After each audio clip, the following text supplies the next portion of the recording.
आइए अब आज थोड़ी कहानी करेंगे हम। एसिडिक स्ट्रेंथ पे सॉल्वेंट का क्या इम्पैक्ट होता है इसके बारे में अब ज़रा बात करेंगे, ठीक है ना। फिर सॉल्वेंट भी कोई इम्पैक्ट डालता है क्या एसिडिक स्ट्रेंथ पे, तो ज़रा समझते हैं। जैसे मान लो एक एसिड हमने ले लिया है HX, ठीक है ना, HCl HBr HI, इस पैटर्न पे आप पढ़ते हो ना। तो उसको, हालांकि ये तो पहले ही बहुत ज़्यादा स्ट्रॉन्ग एसिड हैं, इसमें तो कोई दिक्कत की बात आपको नहीं होनी चाहिए। लेकिन एक हम कंपैरिजन करने जा रहे हैं कि कोई एसिड अगर गैस फेज में हो और कोई एसिड अगर हमारे पास क्या हो, सॉल्यूशन में हो, तो क्या उसकी एसिडिक स्ट्रेंथ पे कोई फर्क पड़ता है।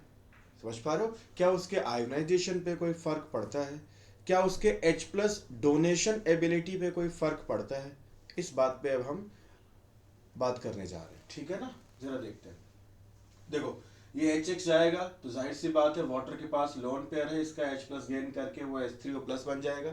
चाहे इस पैटर्न पे बात कर लो, चाहे इसको H+ ही बोल दो, दोनों बात एक ही है, क्योंकि नेट इम्पैक्ट एक H+ का होता है, नेट चेंज एक H+ का होता है। तो इससे कंफ्यूज तो मत होना, H3O+ या H+ एक ही चीज है, ठीक है ना, नेट इम्पैक्ट के पॉइंट ऑफ व्यू से। अब यहाँ पे X- की बात करोगे तो जाहिर सी बात है ये H+, ये X-। ये AQ बोलो तो एक्वस एक्सप्लेन कर चुका हूँ, जिनको नहीं पता जाके रिकॉल करो, बेसिक जो एसिडिक स्ट्रेंथ का पढ़ाया है ना, बेसिक वाला लेक्चर उसको देखो। अब जरा ध्यान से देखना, ये आपका हाइड्रोनियम दिख रहा है ना सबको, बहुत अच्छे से। तो हाइड्रोनियम, ये आप जानते हो वाटर एक डायपोल है, समझा चुका हूँ बेसिक एसिडिक स्ट्रेंथ पे। वाटर में O के पास पार्शियल नेगेटिव, H के पास पार्शियल पॉजिटिव। तो हाइड्रोनियम के पास जो पॉजिटिव चार्ज है, उस पॉजिटिव चार्ज को ऑक्सीजन अपने पार्शियल नेगेटिव के साथ क्या करेगा, अट्रैक्ट करेगा। तो अट्रैक्शन की वजह से क्या होगा, दोनों स्टेबलाइज होंगे। और ऑपोजिट चार्जेस जब अट्रैक्ट करते हैं तो स्टेबिलिटी बढ़ती है, तो ऐसे में एनर्जी क्या होती है, लूज होती है, जिसको बाद में हम इसके बारे में बात करेंगे। लेकिन फिलहाल अभी यहाँ पे क्या आपको इतना समझ आ रहा है कि हाइड्रोनियम पे जितना पॉजिटिव चार्ज है, उस पॉजिटिव के इम्पैक्ट को घटाने का काम वाटर कर रहा है कि नहीं कर रहा है। वाटर अपने पार्शियल नेगेटिव एंड के साथ हाइड्रोनियम के कंप्लीट पॉजिटिव को अट्रैक्ट करके स्टेबलाइज करने की कोशिश कर रहा है। आपको पता है ना, ऑपोजिट्स अट्रैक्ट करते हैं, क्यों अट्रैक्ट करते हैं, क्योंकि इससे स्टेबिलिटी बढ़ती है ना। ये सब बातें बेसिक कॉन्सेप्ट में एक्सप्लेन कर चुका हूँ, ऐसे स्ट्रेंथ के जाके देख लो जिसको डाउट आ रहा हो। तो यहाँ पे अट्रैक्ट करेंगे, इस फोर्स को बोलेंगे ion dipole force. Ion dipole force क्यों, क्योंकि हाइड्रोनियम आपका आयन है और वाटर आपका क्या है, डाइपोल, इसलिए आयन डाइपोल फोर्स बोलेंगे। इससे क्या होगा, स्टेबिलिटी बढ़ेगी, increases the stability of the anion, of the anion as well as cation, as well as cation. जैसे अभी जो स्पेसिफिक केस में दिखा रहा हूँ वो कैटायन का दिखा रहा हूँ। अभी एनायन को अभी तो वाटर के पास डायपोल है यार, वाटर के पास ऑक्सीजन के पास पार्शियल नेगेटिव, तो हाइड्रोजन के पास पार्शियल पॉजिटिव भी है।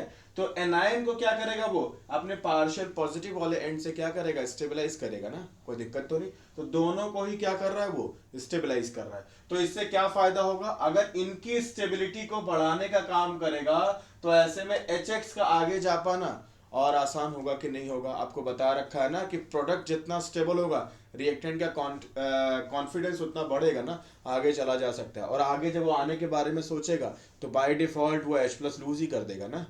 समझ पा रहे हो। तो ये सब समझा चुका हूँ, बेसिक कॉन्सेप्ट एसिडिक स्ट्रेंथ में जाके देख सकते हो, जिनको अभी नया लग रहा हो, दिक्कत लग रही हो, ठीक है ना।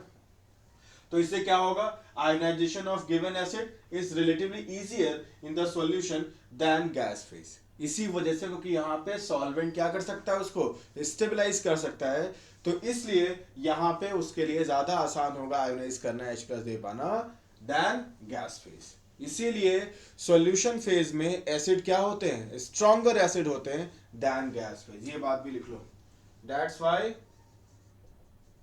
That's why given acid, given acid HX is stronger in solution than gas phase। Note कर लो जल्दी से, इसको नोट कर लो, फिर अगली कहानी करते हैं, जल्दी से कर लो। बहुत बढ़िया, जैसा कि आप कर चुके होंगे पॉज करके। अब आगे चलते हैं एक बार फिर से। हाँ ठीक है, अब अगली कहानी पे चलते हैं, और एक बहुत ज्यादा इंपॉर्टेंट पॉइंट मैं एक्सप्लेन करने जा रहा हूं, जो कि पूरी केमिस्ट्री में आपके साथ साथ चलता रहेगा, ठीक है ना। जैसे आपने सुना होगा ना, तमाम स्टेट्स बोलते हैं ना, ये नहीं देखा तो इंडिया नहीं देखा। तो वैसे ही आप समझ लीजिए कि गिब्स एनर्जी का कॉन्सेप्ट अगर आप अच्छे से नहीं समझ पाए तो आपको हर चैप्टर में दिक्कतें आने वाली हैं आमतौर पे। अच्छा ठीक है, जरा समझते हैं क्या होता है। Gibbs energy change, Gibbs energy change, इसी को बोलते हैं free energy change, free energy change. अब इन दोनों नामों को जोड़ दो तो इसी को बोल देंगे गिब्स फ्री एनर्जी चेंज। ये सब चीजें एक ही है, तीनों चीजें क्या है, एक ही हैं। शब्दों के साथ खेलने मत देना अपने साथ, ठीक है ना। ये शब्दों का इस्तेमाल करके आपके साथ वो खेल जाए, है ना, तैयार रहना। आप जरा ध्यान से देखो, तीनों चीजें एक ही हैं। होता क्या है ये, जरा समझो। डेल्टा जी, ये होता है कि किसी सिस्टम के पास नेट अवेलेबल एनर्जी कितनी है कि वो उसका इस्तेमाल वो किसी यूजफुल काम में कर सके। अच्छा नहीं समझ आया, समझे समझे समझे। रिपीट कर रहा हूँ, एग्जाम्पल भी दूंगा, कहानी भी सुनाऊंगा। किसी सिस्टम के पास, सिस्टम क्या होता है, सिस्टम मतलब यार जैसे तुम काम कर रहे हो ना कुछ, तो तुम क्या हो गए, सिस्टम हो गए। पूरी दुनिया तुम्हारे लिए क्या हो गई, सराउंडिंग हो गई। आई बात समझ, कहते ना दुनिया क्या सोचेगी, चार लोग क्या सोचेंगे, तो तुम अपने कॉन्टेक्स्ट में सोच रहे हो ना, तो तुम हो गए सिस्टम। चार लोग या दुनिया क्या हो गई, सराउंडिंग। समझ आया, जिसपे फोकस कर रहे हैं, जिसकी कहानी को ऑब्जर्व कर रहे हैं, वो है सिस्टम। उसके बाद जो कुछ भी है सब क्या है, सराउंडिंग, सिंपल। खैर समझो, तो सिस्टम के पास नेट अवेलेबल एनर्जी कितनी है कि उसका इस्तेमाल वो किसी यूजफुल काम में कर सके। कैसे, जरा समझो। आमतौर पे क्या होता है, जो बूढ़े इंसान होते हैं ना, बुजुर्ग लोग, ओल्ड मैन या वेमेन, इनमें क्या होती है, थोड़ी सी इनसिक्योरिटी कई बार लोग कहते हैं कि ज़्यादा होती है। वजह क्या होती है इसकी, वजह ये होती है ना कि आप देखो ना, कुछ अगर वो पहले काम कर रहे थे तो जाहिर सी बात है, या तो उससे रिटायर हो चुके हैं, या तो बॉडी उनका साथ नहीं दे रही है, या तो तमाम तरीके की लिमिटेशंस उनके सामने आ जाती हैं, ठीक है ना। एग्जाम्पल लेते हैं, एक मिडिल क्लास, एक बुजुर्ग इंसान है, एक बूढ़ा इंसान है, जिसके पास अकाउंट में है 5 lakhs। अकाउंट में कितने हैं, 5 लाख रुपए है उसके पास है, ठीक है ना। उसके अकाउंट में 5 लाख रुपए हैं, जो अब इसकी क्या है, रिटायर हो चुका है, फिजिकली भी वीक है, और जाहिर सी बात है आसपास तो देखते होगे ना कि बुजुर्ग किस तरीके से होते हैं और कितने उनके पास स्ट्रेंथ होती है, कितनी पावर होती है, कितने लोग होते हैं। इतना तो आपको अच्छे से अंदाजा होगा ही ना मैं क्या इंडिकेट कर रहा हूँ, ठीक है। मतलब वो कितनी स्ट्रांग पोजीशन में होते हैं ना हर एंगल से, इतना तो कम से कम अभी देख रहे होगे ना, इतना तो मैं तुमसे उम्मीद कर ही सकता हूँ। तो ये उसके पास 5 लाख रुपए है, ठीक है। मतलब एक तरीके से मैं कह सकता हूँ कि ये उसकी क्या है, उसकी स्ट्रेंथ, डायरेक्ट स्ट्रेंथ है ना उसके पास ये, इसकी उस इंसान की ये क्या है, बहुत बड़ी पावर है ना, क्योंकि अब वो अर्न नहीं कर सकता, और इतनी बड़ी रकम हो सकता है एक मिडिल क्लास के लेवल पे या लोअर मिडिल क्लास के लेवल पे हो सकता है कि उस इंसान को इतनी बड़ी रकम एक साथ दी भी ना जाए। अच्छा ठीक है, तो अब ये समझ गए ये उसकी क्या है, आखिरी होप, आखिरी होप, लास्ट होप। ये उसकी क्या है, लास्ट होप, और यही उसकी क्या है, स्ट्रेंथ, ये उसकी क्या है, पावर। समझ पा रहे हो, ये सब उसका है। समझ पा रहे हो, पैसे की ताकत थोड़ी बहुत तो जानते ही होगे ना, आई बात समझ में। तो मैं सीधा सीधा बोल रहा हूँ, कई बार हो सकता है मैं पॉलिटिकली बहुत सही ना हूँ या मॉरली बहुत सही ना हूँ, बिल्कुल मैं इसकी परवाह नहीं करूंगा। वजह क्या है, मैं तुम्हें एक कहानी सुनाऊंगा, मुझे तुम्हें कॉन्सेप्ट समझाना है, आई बात समझ, ठीक है। तो उसके लिए जो सही लगेगा मैं वो करूंगा, ध्यान दो। तो ये उसकी क्या है, मैं सीधी टू द पॉइंट बात बोलूंगा, लास्ट होप, स्ट्रेंथ, पावर, सब कुछ है, पैसा उसके लिए है। समझ पा रहे हो, बाकी सब कहानियां तो चली रही। अब जरा समझो, ये इंसान को अब तुम जाके बोलो भाई ये बिजनेस आइडिया मैं आपको दे रहा हूँ और चलो इसमें इन्वेस्ट करो और तुम्हारा पैसा 1 महीने के अंदर डबल हो जाएगा, 1 साल के अंदर डबल हो जाएगा, क्या लगता है वो इन्वेस्ट करेगा? नहीं, मैक्सिमम केसेस में वो नहीं करेगा। वजह क्या है, वजह ये है क्योंकि उनको लगेगा कि अगर ये पैसे डूब गए तो डबल हो गए तब तो बड़ी अच्छी बात है, लेकिन अगर ये डूब गए तो क्या मिलेंगे फिर से? बिल्कुल नहीं मिलेंगे। तो वो क्या सोचेगा, वो 99.9% अगर तुम दे दो कि सक्सेसफुल हो जाओगे तुम, 100% तो तुम बोल ही नहीं सकते कि भाई डबल हो जाना है। अगर तुम मैक्सिमम चांसेस वाइज ही बोल दोगे तो भी तुम पे वो रिस्क नहीं लेने वाले, तुम पे वो भरोसा नहीं करने वाले। कुछ चाह रहे सब, कोई दिक्कत तो नहीं? या मान लो किसी वो बहुत बड़ी, देखो कहानी सुना रहा हूँ, बहुत इंपॉर्टेंट है, पेशेंस के साथ सुनो, ठीक है ना, लॉन्ग टर्म में काम आएगी, इसलिए तुम्हारे दिमाग में फिट करना चाहता हूँ मैं इसे। मान लो वो किसी जॉब में थे, मान लो एग्जाम्पल के तौर पे वो क्या थे, एक हिस्टोरियन थे, समझ पा रहे हो, हिस्ट्री की उन्हें बहुत अच्छी समझ थी, या उन्होंने उस पर थोड़ा काम किया है, उसमें अच्छे से पढ़ाई कर रखी थी। अब मान लो कोई मुद्दा आ गया जिस पे तुम्हें बात करनी, एग्जाम्पल के तौर पे चलो ले लो राम, ठीक है ना, राम के बारे में कुछ बात करनी है। जैसे राम हमारी हिस्ट्री का तो सब्जेक्ट ज़्यादा नहीं है, हमारे अध्यात्म की बातें हैं और हमारे ट्रस्ट की बातें हैं, हमारे ज्ञान की बातें। तो एग्जाम्पल के तौर पे आप ले लो राम मंदिर, ठीक है ना, राम मंदिर के बारे में कुछ सर्वे हुआ, उसमें क्या क्या मिला, आर्कियोलॉजी ने क्या बोला, इस बारे में उन्होंने बड़ी पढ़ाई की हुई, ठीक है ना, आई बात समझ में? अब तुम ये चाहते हो कि तुम्हारे यूट्यूब चैनल या तुम्हारे आके किसी चैनल पे आके वो बात करे, आई बात समझ में? कौन तुम, कौन हो? हेलो, वो इंसान, बुजुर्ग इंसान पे फोकस कर रहे हो, तो वो कौन है बोल मत जाना, वो सिस्टम है। तुम कौन हो? तुम चाहते हो तुम्हारे चैनल पे आके वो बात करें, फायदा किसका होगा? तुम्हारे चैनल पे ना, क्योंकि तुम्हारे चैनल पे जब वीडियो अपलोड होगी तो फ़ायदा तो डायरेक्टली तुम्हारा होगा ना।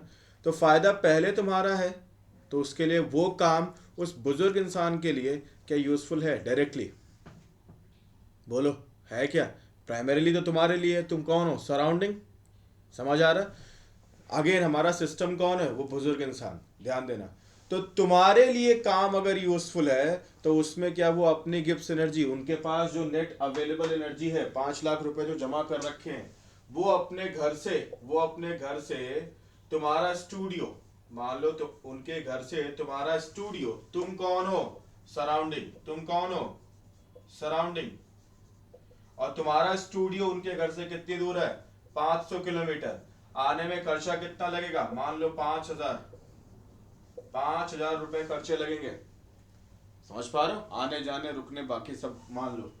तो ये वो अपने घर से जो सिस्टम है, जो ओल्ड मैन है, ठीक है ना, ये सिस्टम है आपका, वो अपने घर से, ये सेंटर ऑफ अट्रैक्शन है ना आपका, वो अपने घर से आपके स्टूडियो तक 500 किलोमीटर चल के 5,000 खर्च करके अपने अपनी गिफ्ट एनर्जी में से, जो उसके पास बैंक बैलेंस था, जो उसकी नेट अवेलेबल एनर्जी उसके पास थी, जो किसी यूजफुल काम में वो खर्च करता, तो ये काम तो स्टूडियो में आके वो बोले, वो अपना व्यू दें, ये काम तो प्राइमरीली आपको इंपॉर्टेंट है ना, आपके लिए इंपॉर्टेंट है ना। कुछ आया समझ में? तो बताओ, ये क्या वो बुजुर्ग इंसान क्या अपने 5 लाख रुपए में से 5,000 खर्च करके आपके लिए, आपके स्टूडियो में बातें करने आएंगे? चांसेस क्या लगते हैं? नहीं आएंगे। मैक्सिमम चांसेस क्या है? बिल्कुल नहीं आएंगे। अपना खर्चा, अपना टाइम, सब कुछ इन्वेस्ट करके कोई आपके लिए कुछ करे, ये क्या होता है? रेयर होता है ना। इन जनरल ये सब चीज़ें नॉर्मल नहीं है, और हम नॉर्मल बातों की बात करेंगे, ठीक है ना, एक्सेप्शनल बातों की नहीं, ठीक? तो जरा समझो, तो ये उनकी क्या है, ध्यान देना, ये उनकी क्या है? Gibbs energy. गिब्स एनर्जी क्या होती है? यहां पे net available energy, net available energy of the system, of the system which is used in, which is used in useful work। किसका यूजफुल वर्क होगा? Of the system, of the system. समझ पा रहे हो? कोई दिक्कत तो नहीं? तो अब जरा समझो, इस 5 लाख में से 5,000 वो खर्च करके आपके स्टूडियो में नहीं आने वाले, क्योंकि काम आपके लिए यूजफुल है, तो खर्चा भी किसका होगा? आपका। ध्यान दो, काम जिसके लिए यूजफुल होता है तो खर्चा भी किसका होगा? उसका। कोई दिक्कत तो नहीं? अब आप स्टूडियो में आके उनके व्यू, उनके एक्सपीरियंस, उनके नॉलेज को अगर आप चाहते हो कि आपके चैनल पे आके वो बात करें, तो ऐसे में आपको क्या करना पड़ेगा, उन्हें पे करना पड़ेगा। क्या करना पड़ेगा? पे करना पड़ेगा। मान लो यहां आके जो वो बोले उसके लिए आपने कितना पे किया उनको, कितना पे किया? ध्यान दो, काम स्टूडियो वाले के लिए इंपॉर्टेंट है, सराउंडिंग वाले के लिए इंपॉर्टेंट है। समझ पा रहे हो? तो सिस्टम सिस्टम अपने मन से अपने पैसे खर्च करके, अपनी गिफ्ट एनर्जी खर्च करके नहीं आएगा कि भाई चलो समाज सेवा करते हैं। चलो इसे समाज सेवा भी क्या है, स्टूडियो पे व्यूज आएंगे, इनको पैसे आएंगे ना यार। समझ पा रहे हो? तो क्या बोलेंगे? नहीं, मैं नहीं आने वाला। अगर तुम चाहते हो मैं आऊं तो मुझे पे करो, क्योंकि काम पहले तुम्हारे लिए इंपॉर्टेंट है। समझ आ रहे हो? पहले तुम्हारे लिए इंपॉर्टेंट है, तो उसके लिए तुम्हें क्या करना पड़ेगा? पे करना पड़ेगा। कोई दिक्कत तो नहीं है? कहानी समझ पा रहे हो? अच्छा, ये मत सोच लेना राम की बात चल रही थी उसमें पैसा कहाँ से आ गया। पैसा इसलिए आ गया क्योंकि स्टूडियो वाला पैसा बनाएगा टीआरपी लेकर के, तो तुम क्यों नहीं लोगे? बिल्कुल तुम भी लो। समझ आ रहा कहानी यहाँ पे? ठीक है, बिजनेस उसमें इंक्लूडेड है। आप जरा समझो। तो स्टूडियो वाले ने कितने रुपए दिए? कितने रुपए दिए? 50K। कितना दिया? 50K, 50,000 रुपए। ध्यान दो, कितना दिया? 50,000 रुपए इस बुजुर्ग इंसान को दिए कि हाँ भाई आओ, अपने एक्सपीरियंस, अपने नॉलेज हमारे साथ शेयर करो, जिसकी अभी ट्रेंड में बहुत ज़रूरत है। उसके लिए आपको 50K दिए जाएंगे, प्लस आपके आने जाने, रुकने ठहरने का सारा खर्चा भी आपको दिया जाएगा। कोई दिक्कत तो नहीं है? तो अब जरा बताओ, उस बुजुर्ग इंसान के पास पहले कितने थे? 5 लाख रुपए। अब इस स्टूडियो में अपनी नॉलेज शेयर करने के लिए उसे और कितना दिया जा रहा है? 50K। समझो समझो। तो अब उसके पास पैसे कितने हो गए? इन दोनों को जोड़ने के बाद अब कितना हो गया? 5.5 लाख। कितना हो गया? 5.5 लाख। 5,50,000 रुपए उसके पास हो गए। अच्छा, फिर ये हो गया कि उसके पास जो नेट अवेलेबल एनर्जी थी कि उसका इस्तेमाल वो किसी यूजफुल काम में करता, अब वो एनर्जी क्या हो गई? 5 लाख से बढ़ के 5,50,000 हो गई, 5.5 लाख हो गई। इससे क्या? इससे ये कि अब उसकी गिफ्ट एनर्जी बढ़ रही है। अब उसकी गिफ्ट एनर्जी क्या हो रही है? बढ़ रही है। अब उसकी गिफ्ट एनर्जी क्या हो रही है? बढ़ रही है। तो delta G gift energy change क्या आएगा? पॉजिटिव। क्या आएगा? पॉजिटिव। तो डेल्टा जी इस केस में क्या आएगा? पॉजिटिव। क्यों? क्योंकि डेल्टा जी होता है final Gibbs energy minus initial Gibbs energy. Final Gibbs energy minus initial Gibbs energy. तो फाइनल गिब्स एनर्जी इसके पास फाइनल कितनी है? इससे 50,000 लेने के बाद इनिशियल 5 लाख थी, अब कितनी हो गई? 5.5 लाख। और इनिशियली कितनी थी? 5 लाख। तो नेट बढ़ा कितना? हेलो, चेंज क्या आया? 5.5 माइनस 5 तो 0.5। तो गिब्स एनर्जी चेंज कितना है? 0.5। तो गिब्स एनर्जी चेंज क्या आएगा? पॉजिटिव। क्या आएगा? पॉजिटिव। मतलब इसकी गिब्स एनर्जी क्या हो रही है? बढ़ रही है। वजह यह है क्योंकि ये जो काम कर रहा है वो सामने वाले के लिए, सराउंडिंग के लिए इंपॉर्टेंट है, इसके अपने के लिए नहीं। तो ऐसे में इसकी गिब्स एनर्जी क्या होगी? बढ़ेगी। क्योंकि ये काम सामने वाले के लिए इंपॉर्टेंट है, तो अगर ये उसमें एफर्ट लगाएगा तो सामने वाले को मजबूर करना पड़ेगा इसको पेमेंट दे करके कि आओ भाई तुम मेरे लिए बोलो, आओ भाई तुम मेरे लिए बात करो। जैसे देखते नहीं हो लोग, सुबह सुबह ठंडी हो, बरसात हो, गर्मी हो, सुबह सुबह अगर मान लो उनकी ऑफिस का टाइम 7 बजे का है तो वो पहुंच जाते हैं ना। समझ पा रहे हो? क्यों पहुंच जाते? नॉर्मल टाइम लगता है तुम्हें सुबह सुबह 7 बजे कुछ भी हो और तुम पहुंच जाओ ऑफिस? क्यों जा रहे भाई? आमतौर पे लोगों का यही कहना है ना कि महीने के अंत में उन्हें क्या मिलती है? सैलरी। इसकी वजह से वो क्या रहते हैं? अपनी तमाम ज़रूरतों को पूरा करते हैं। समझ पा रहे हो? तो मैक्सिमम लोगों का तो यही फंडा होता है, इसीलिए तो जाते हैं ना। तो पॉइंट ये है, सामने वाले ने तुम्हें पे करके मजबूर किया कि कैसा भी माहौल हो तुम आओ हमारी ऑफिस में और हमारा काम करो। तो तुम्हें सराउंडिंग ने क्या किया? तुम्हें पैसे दिए और तुम्हें मजबूर किया ताकि तुम जाके उनके लिए काम करो। कुछ आ रहा है समझ में? हाँ बिल्कुल आएगा समझ में। आप जरा समझो यहाँ पे। तो ये काम किसके लिए इंपॉर्टेंट था? सराउंडिंग के लिए। तो सराउंडिंग के लिए इंपॉर्टेंट था, दुनिया के लिए इंपॉर्टेंट था, इस बुजुर्ग इंसान के लिए नहीं जो हमारा सिस्टम है। तो ऐसे में सिस्टम के लिए काम इंपॉर्टेंट नहीं था, सराउंडिंग के लिए इंपॉर्टेंट था। इसीलिए सराउंडिंग के लिए काम इंपॉर्टेंट था, तो सराउंडिंग ने इसे पैसा दिया। और चूंकि सराउंडिंग के लिए इंपॉर्टेंट था तो सिस्टम को क्या पड़ी है काम करने की, वो बोल रहा अगर मुझसे काम लेना चाहते हो तो पे करो, फिर काम करेंगे, सिंपल। तो ऐसे में इस काम को स्टूडियो में जाके बोलने वाला जो काम था, जो अपनी नॉलेज शेयर करने वाला काम था, इसके लिए आपका सिस्टम काम करना चाह रहा था, नहीं करना चाह रहा था, अपनी मर्जी से बोलना चाह रहा था, या स्टूडियो के पैसे की वजह से बोलना चाह रहा था? तो आप आंसर करोगे ना, अगर ये नहीं देते तो शायद वो नहीं जाते, मैक्सिमम चांसेस है वो नहीं जाते, उनके पास तमाम फिर मजबूरी आप नहीं गिनाते ना क्या क्या परेशानियां, कोई दिक्कत तो नहीं है, वो चाह रहा समझ में। तो इस तरीके से आपने क्या यहाँ पे सीखा, आपने ये सीखा कि जो काम सराउंडिंग के लिए इंपॉर्टेंट होगा, सिस्टम उसके लिए क्या होगा, नॉन स्पॉन्टेनियस। नॉन स्पॉन्टेनियस का मतलब क्या है, सिस्टम अपनी मर्जी से वो काम नहीं करेगा, सिस्टम अपनी मर्जी से उस काम को करने के लिए दौड़ नहीं पड़ेगा, सिस्टम अपनी एनर्जी को खर्च उस काम को करने के लिए नहीं करेगा, उल्टा सराउंडिंग से लेगा, क्योंकि काम जिसके लिए इंपॉर्टेंट है पे भी वही करेगा। कुछ आ गया होगा समझ में, समझ आया? ये सर्कस जिसको बनाना हो बना लो, आगे चलते हैं, ठीक है ना? जिसको बनाना हो बना लो, तब आगे चलते हैं, ठीक है ना? कर लिया होगा, ठीक है। तो गिब्स एनर्जी चेंज क्या है, नेट अवेलेबल एनर्जी किसी सिस्टम के पास जिसका वो इस्तेमाल किसी यूजफुल काम के लिए करेगा।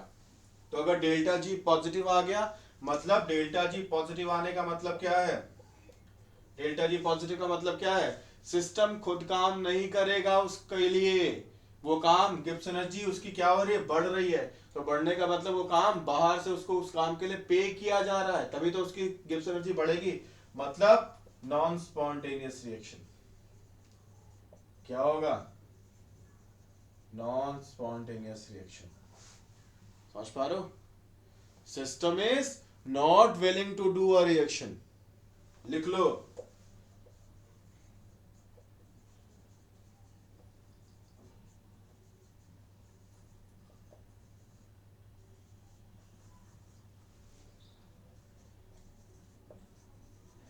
Do a given reaction, R X N बोले तो रिएक्शन होता, ठीक है ना?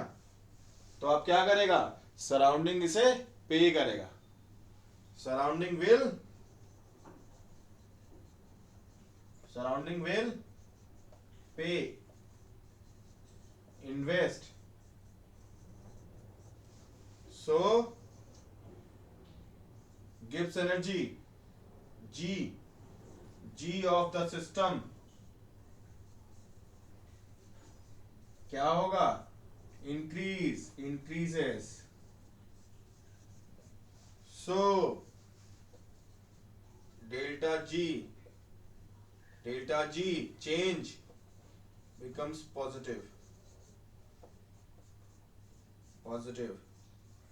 नोट डाउन कर लो एकदम पूरे फील के साथ, ठीक है ना? जितना फील के साथ नोट करोगे उतना लॉन्ग टर्म में क्वेश्चंस को सॉल्व कर पाओगे, जितना हल्के तरीके से नोट करोगे रोना आएगा, क्या हो गया सम, जैसे कुछ लोग कहते नहीं है, बच्चा मेरा पढ़ता बहुत है, बच्ची मेरी पढ़ती बहुत है, नंबर आते हैं 40%, दिन भर तो किताबें खोल के बैठा रहता है, बैठी रहती है, दिन भर क्वेश्चंस करती रहती है। नहीं, ऐसा कुछ नहीं है, तुम्हारे कॉन्सेप्ट क्लियर नहीं है इसलिए तुम्हारे नंबर नहीं आते, जिसका कॉन्सेप्ट क्लियर होगा उसके नंबर भी बाय डिफॉल्ट आएंगे, टाइम थोड़ा लग सकता है बट ऐसा नहीं हो कि तुम्हारे नंबर कभी नहीं आएंगे या तुम हमेशा ही खराब करते रहोगे, ठीक है ना?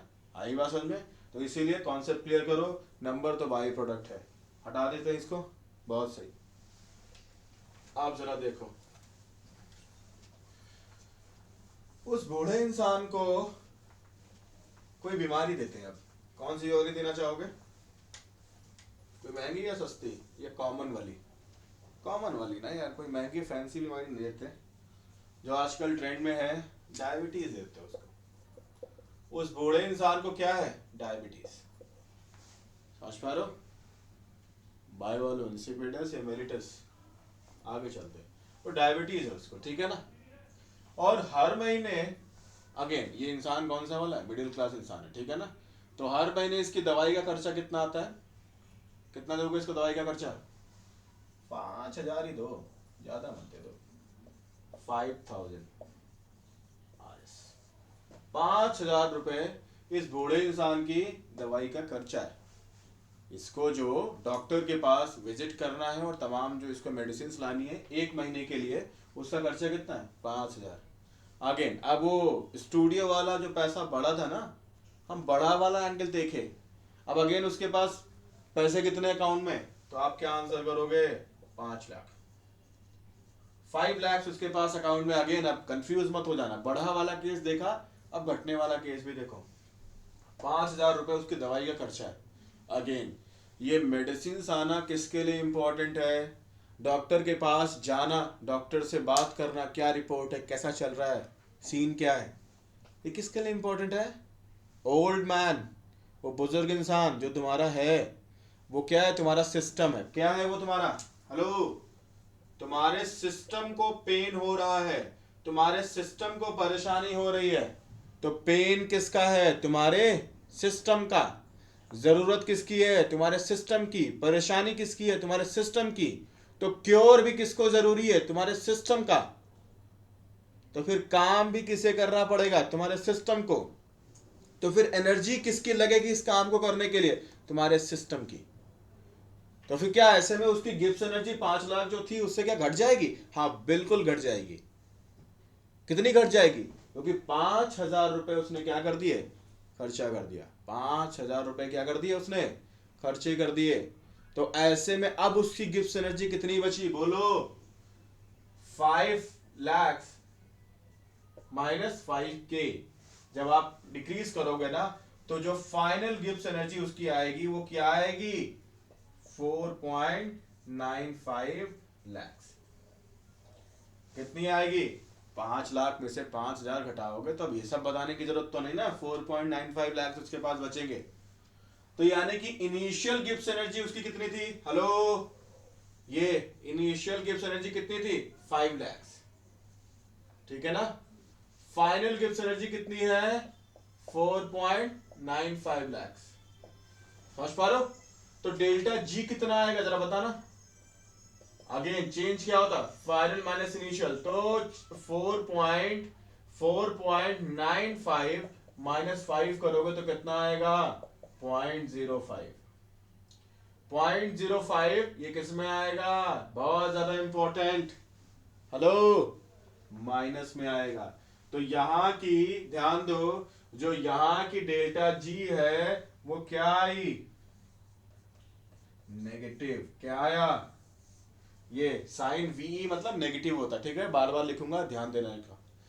तो इसकी डेल्टा जी क्या आई, नेगेटिव। अच्छा, मतलब इसकी गिब्स एनर्जी, इसके जो बैंक बैलेंस है इसका घट रहा है। क्यों घट रहा है, क्योंकि ये काम किसके लिए इंपॉर्टेंट है, डॉक्टर अभी सराउंडिंग का हिस्सा है ना, दुनिया का हिस्सा है, हमारे सिस्टम के लिए, बुजुर्ग इंसान के लिए। तो क्या काम ये डॉक्टर के लिए इंपॉर्टेंट था प्राइमरीली, बोलो, कि इस बुजुर्ग इंसान के लिए दवाइयाँ, इस बुजुर्ग इंसान के लिए वो बातें बताएं कि आपको क्या खाना क्या नहीं खाना, कैसे रहना कैसे नहीं रहना, क्या सही क्या गलत है। ये क्या डॉक्टर की जिम्मेदारी थी, किसकी जिम्मेदारी है, किसकी रिस्पॉन्सिबिलिटी, किसके लिए इंपॉर्टेंट है प्राइमरीली। तो आप बोलोगे हमारे सिस्टम, उस बुजुर्ग इंसान के लिए, ओल्ड मैन के लिए। आया समझ में, कोई दिक्कत तो नहीं। तो खर्चा भी किसका हुआ, उसके 5 लाख जो फिक्स जो बैंक बैलेंस था उसमें से खर्चे हुए उसके, यानी कि अब उस जिसके लिए काम इंपॉर्टेंट, खर्चा भी उसी का। तो ऐसे में अब सिस्टम की गिफ्ट एनर्जी पहले से क्या हो जाएगी, कम। तो यानी कि इस डॉक्टर के पास जाने के लिए वो सिस्टम क्या होगा, स्पॉन्टेनियस कि नॉन स्पॉन्टेनियस। स्पॉन्टेनियस का मतलब समझते हो ना यार, बाय डिफॉल्ट फ्लो, दौड़ पड़ना है ना। जैसे ये क्या है, अभी मैं अपनी आंखों के करीब अगर अपनी देखो ना कुछ चीज लेके आऊंगा ना, बाय डिफॉल्ट ये हमारी क्या होंगी, आंखें बंद हो जाएंगी ना। ये क्या है, स्पॉन्टेनियस है, इसको कंट्रोल नहीं करना पड़ता, बाय डिफॉल्ट हो जाएंगे, तो इसी को बोलते हैं स्पॉन्टेनियस। समझ पा रहे हो, कोई दिक्कत तो नहीं। अब क्या है, मैं अगर नहीं चाहूंगा तो ये फिंगर मेरी तुम्हारी तरफ नहीं हो पाएगी, ये क्या है, मेरे चाहने की वजह से हो रही है। तो ये क्या है, इसका वापस उस तरफ जाना क्या है, नॉन स्पॉन्टेनियस। मैं चाहूंगा तो होगा, अदरवाइज अपने मन से नहीं होगा ना कि दौड़ गया इधर। समझ पा रहे हो, कोई दिक्कत तो नहीं। तो कहानी समझ पाए, स्पॉन्टेनियस नॉन स्पॉन्टेनियस समझ गया होगे ना। अब सिस्टम के लिए जो काम यूजफुल है, सिस्टम उसमें अपनी एनर्जी खर्च करके दौड़ पड़ेगा, स्पॉन्टेनियस होगा। तो डेल्टा जी, तो ऐसे में डेल्टा जी उसका नेगेटिव रहेगा, क्योंकि फाइनल गिब्स एनर्जी उसकी इनिशियल वाले से क्या होगी, कम होगी। तो ऐसे में सिस्टम क्या होगा, डेल्टा जी जब नेगेटिव आएगा तब क्या होगा, कंक्लूजन लिख लो, spontaneous reaction, spontaneous chemical reaction या स्पॉन्टेनियस रिएक्शन कर लो। आर एक्शन बोलो तो रिएक्शन, समझ आया। बाकी उसका उल्टा सारा कर सकते हो, यहाँ पे खर्चे किसके होंगे, गिब्स सिस्टम के होंगे। यहाँ पे बाकी जो काम अभी वहां पॉजिटिव वाले में लिखाया था उसका उल्टा कर देना, नेगेटिव वाले का आ जाएगा। नोट कर लो, नोट कर लो, कर लिया होगा तुमने पॉज करके। जो भी करना है इसमें, कहानी अगेन कहानियां नोट कर लेना। लॉन्ग टर्म में याद कैसे रखोगे, जब कहानी से समझे हो आज, तो कहानी से तो लॉन्ग टर्म में याद रहेगा, अदरवाइज तो सब क्या है, कहते नहीं हो, सुनते नहीं हो, सब मिट्टी है। आगे चले, चलो नेक्स्ट कहानी करते हैं, जरा समझते हैं। एक बात करते हैं प्रोटिक सॉल्वेंट की, और पहले इसकी एक इक्वेशन के बारे में जरा बात कर लेते हैं।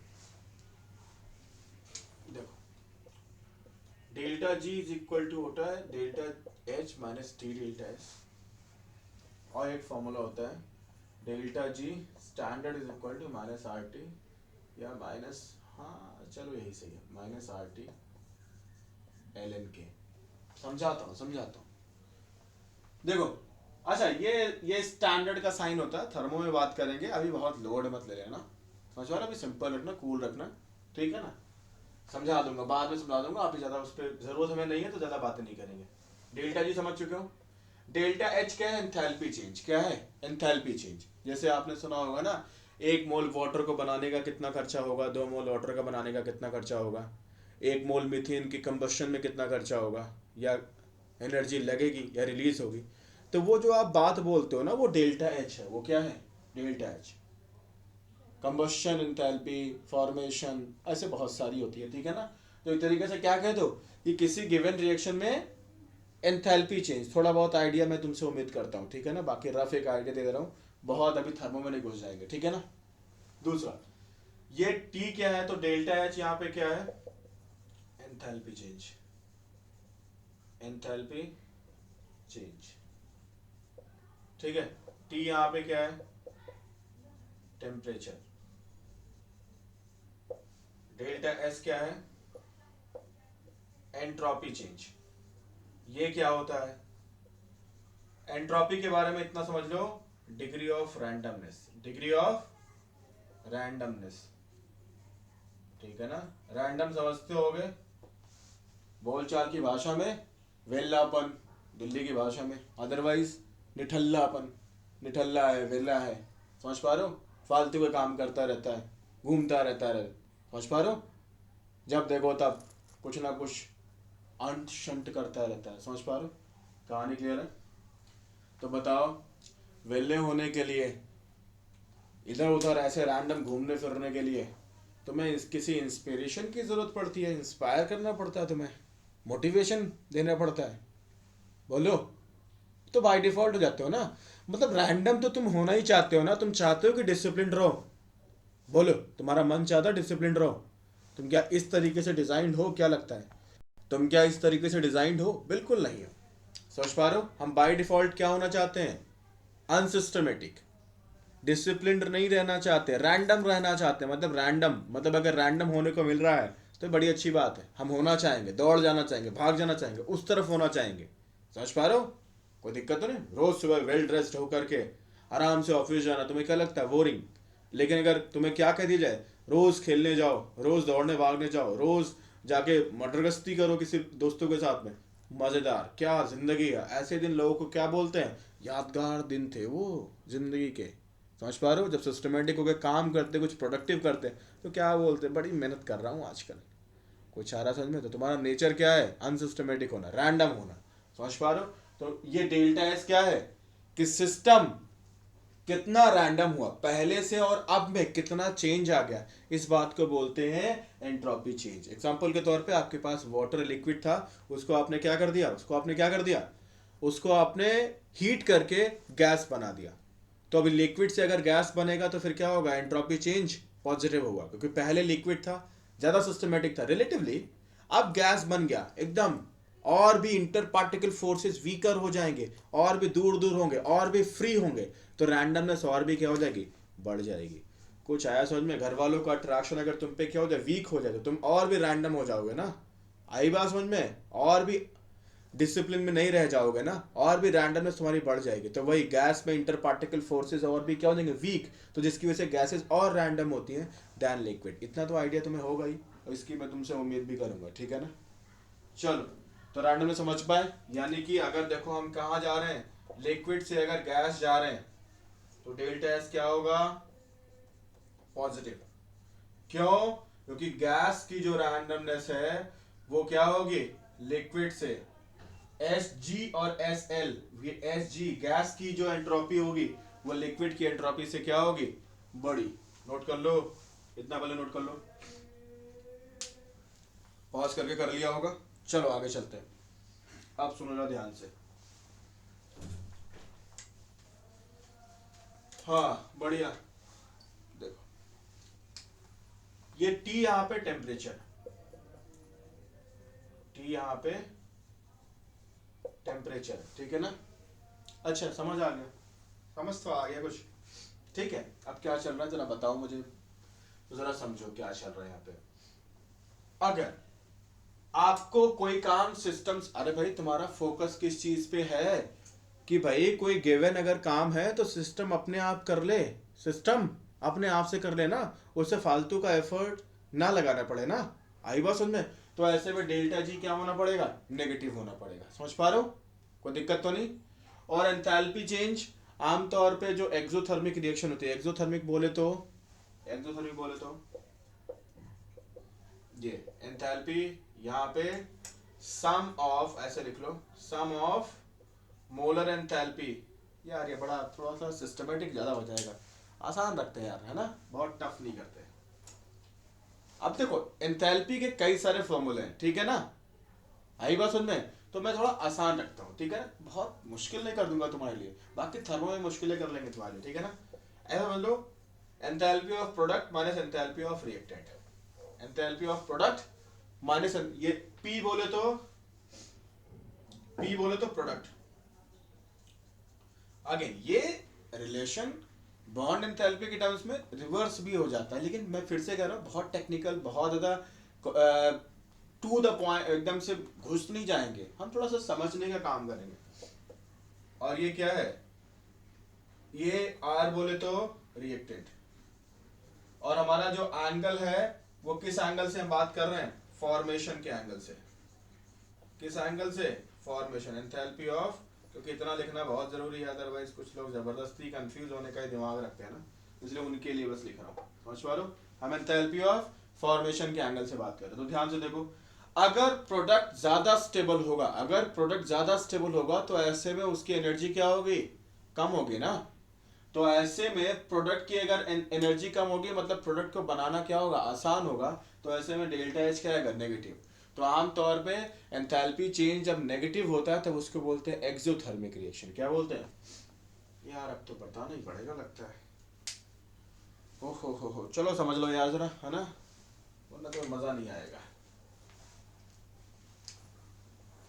मान लो ये आपका एनर्जी है, ये आपका है रिएक्टेंट, और ये आपका है प्रोडक्ट। समझ पा रहे हो, ये रिएक्टेंट है, ये प्रोडक्ट है। तो बताओ एनर्जी ज्यादा किसकी है, तो आप बोलोगे रिएक्टेंट की। एनर्जी कम किसकी है, तो आप बोलोगे प्रोडक्ट की। तो स्टेबल ज्यादा कौन, तो आप बोलोगे प्रोडक्ट। आई बात सुने, स्टेबल ज्यादा कौन, प्रोडक्ट। कोई दिक्कत तो नहीं।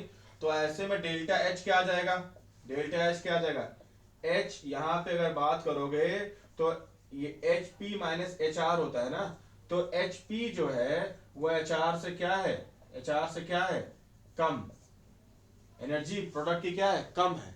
समझ पा रहे हो। तो डेल्टा एच यहाँ पे क्या आएगा, नेगेटिव। और जब डेल्टा एच नेगेटिव आएगा इसको बोलते हैं एक्सोथर्मिक रिएक्शन। क्या बोलते हैं इसको, एक्सोथर्मिक रिएक्शन। समझ पा रहे हो, अरे समझ पा रहे हो। तुमने सुना होगा ना गौतम बुद्ध के बारे में, सिद्धार्थ। पहले वो प्रिंस हुआ करते थे, फिर उन्होंने क्या किया, सब कुछ अपना छोड़ दिया, कहा इससे मुझे कोई लेना देना नहीं, सब ले लो मेरा, कोई लेना देना नहीं है हमें अब। तो वैसे इन्होंने क्या किया, प्रोडक्ट ने बोला कि भाई हमें ज्यादा स्टेबिलिटी चाहिए, हमें शांति चाहिए, ये सब दुनियादारी ले जाओ मेरे पास से।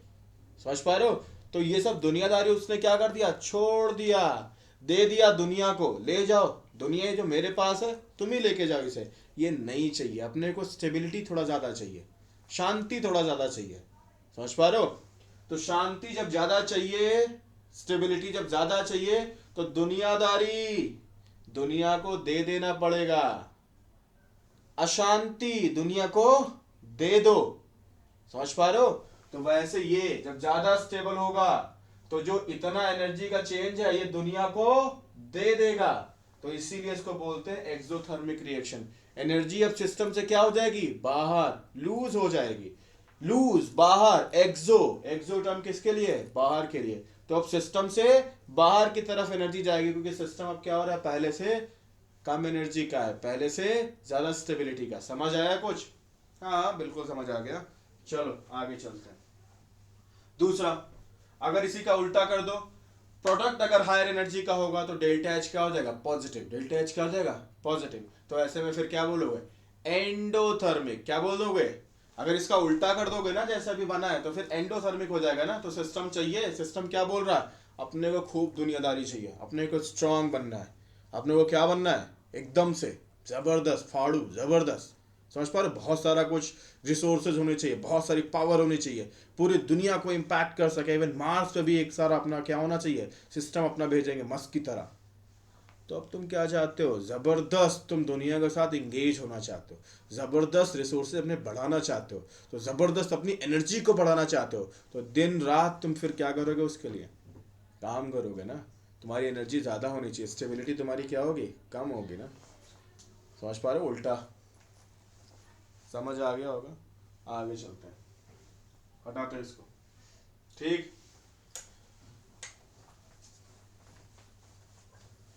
चलो भाई, समझ तो आ गया। अब इसको अप्लाई कैसे करेंगे समझाता हूँ, अप्लाई कैसे करेंगे, ठीक है ना।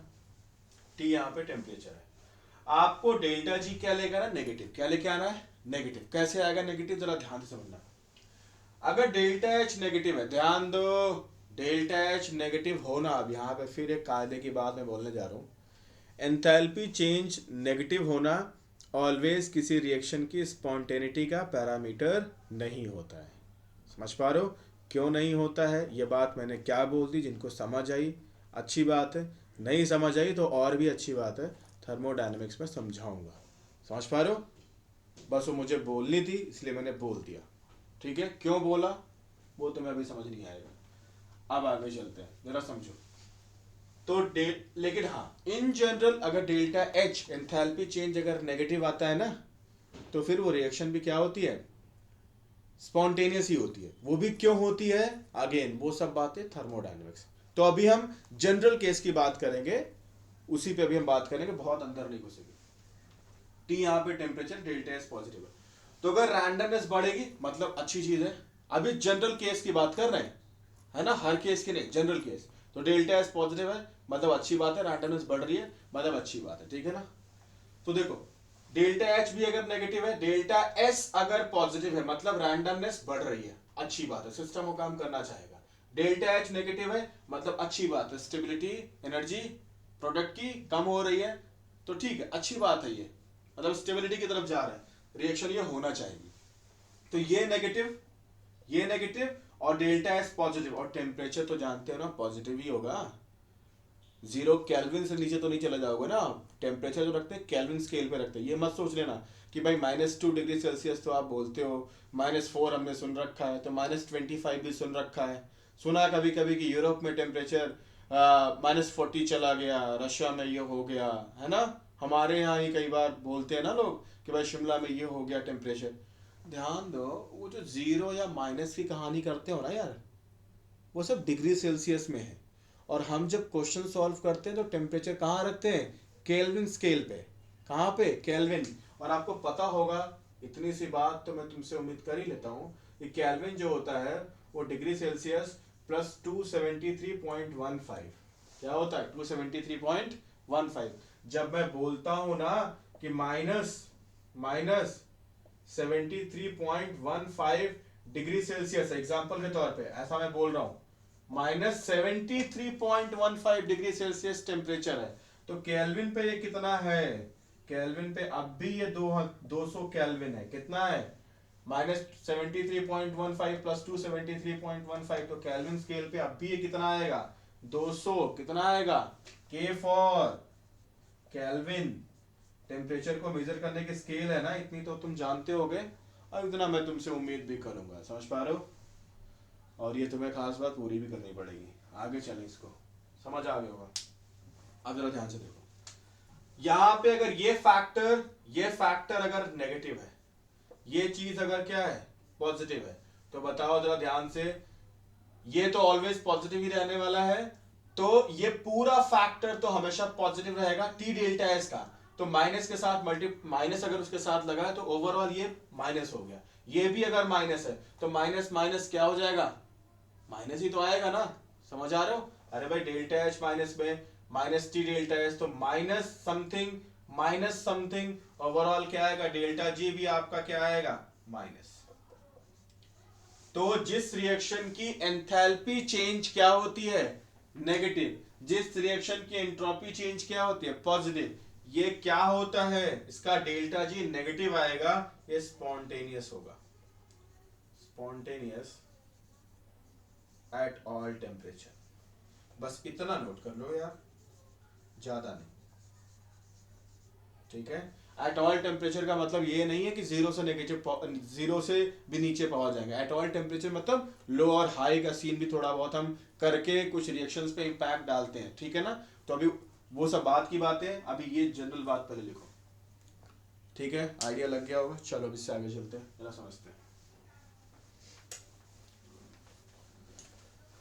समझो समझो समझो समझो समझो। नोट कर लिया होगा इसको आपने।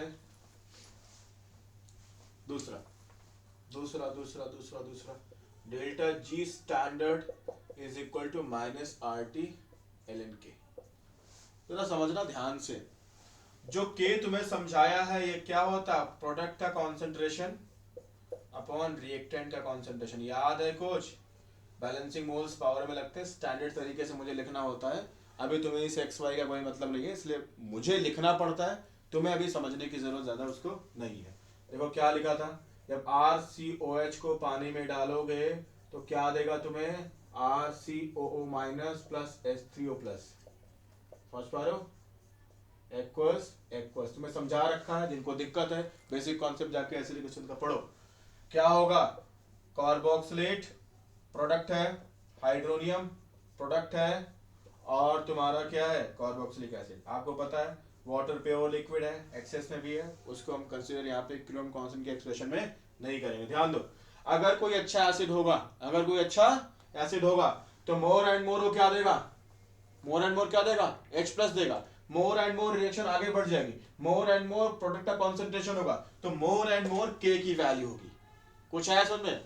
तो अगर ये समझा चुका हूं पहले भी, बेसिक कॉन्सेप्ट जाके एसिडिक स्ट्रेंथ का देखो, तो अगर के ज्यादा होगा, ये के क्या है समझा चुका हूं, dissociation constant of acid, ionisation constant of acid, equilibrium constant of acid, तीनों चीजें एक ही हैं। समझ पा रहे हो? कांस्टेंट ऑफ एसिड, समझ पा रहे हो?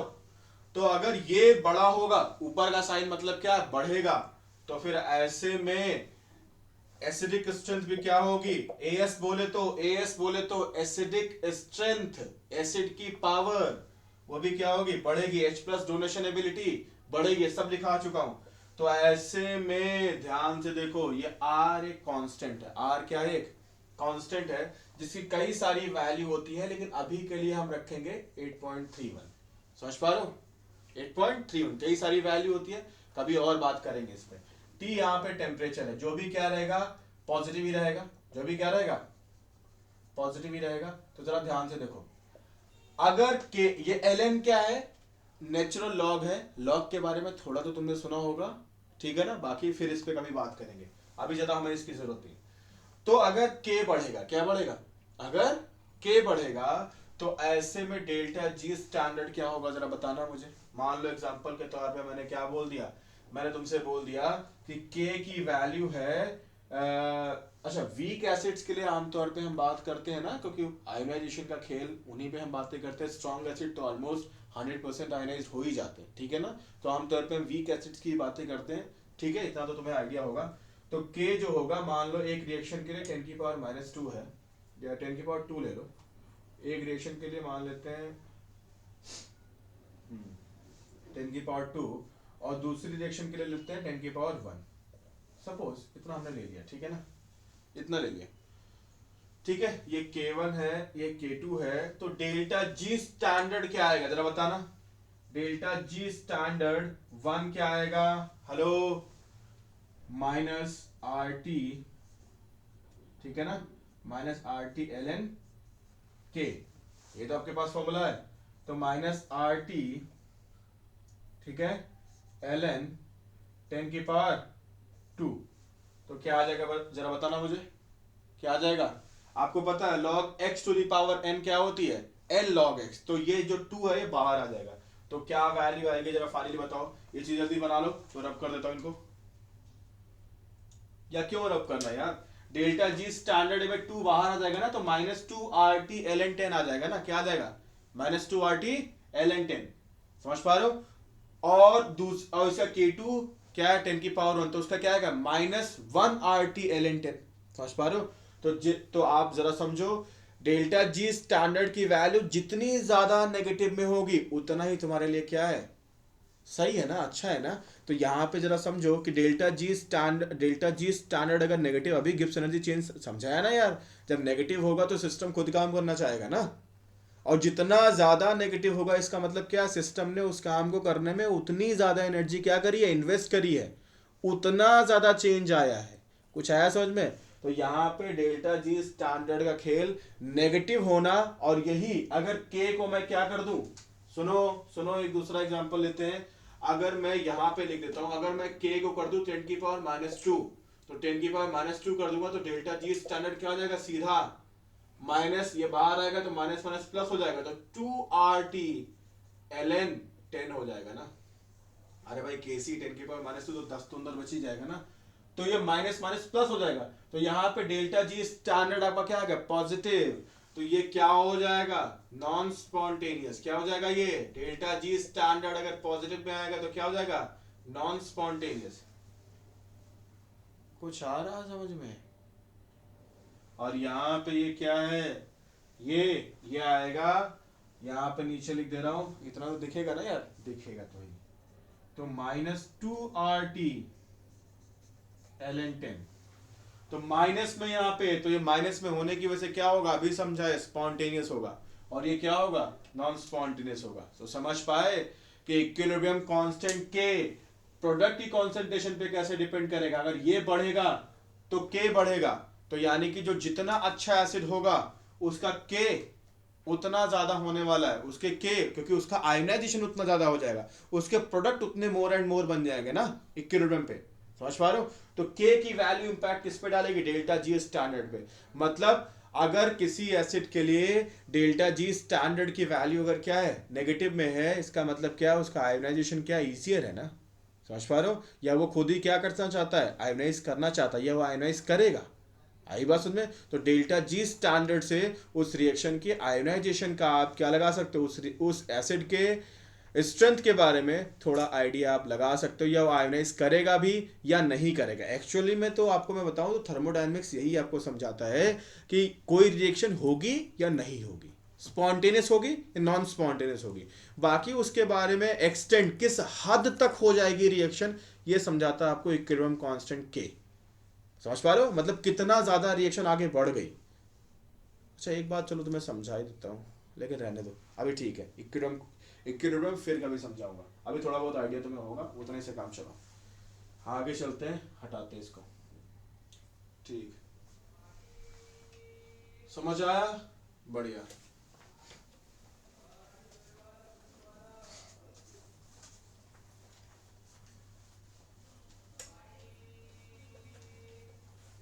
आप जरा अगली कहानी देखो, और वो रहने वाला है तुम्हारे पास। मान लो मैंने क्या कर दिया, मैंने ऐसा कर दिया कि भाई एक प्रोटिक सॉल्वेंट लेते हैं, ठीक है ना।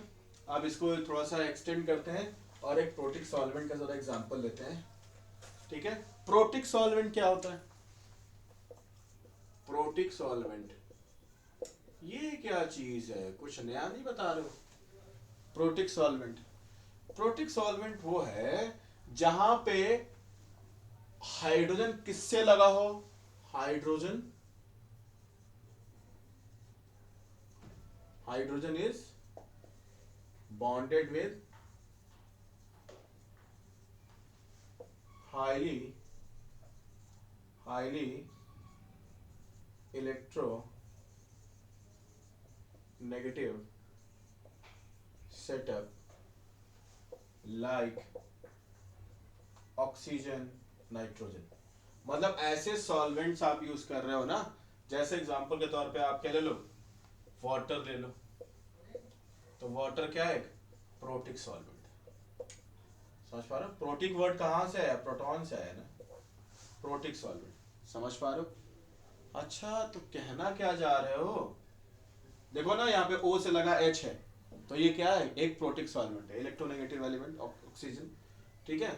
कहना क्या चाह रहे हो, इससे क्या फायदा होगा, समझाते हैं क्या फायदा होगा, जरा समझो। नोट कर लिया इसको। अब इसका इंपैक्ट देखो क्या होने वाला है, क्या हेडिंग क्या डालोगे, effect of protic solvent on acidic strength. क्या होने वाला हेडिंग, इफेक्ट ऑफ, जो सॉल्वेंट है ना इसकी जगह पे क्या कर लो, क्या कर लो, प्रोटिक सॉल्वेंट, क्या, protic solvent on acidic strength, ठीक है। अब हटा देता हूं इसको जरा, क्योंकि काफी सारा कुछ लिखना है, जरा समझना।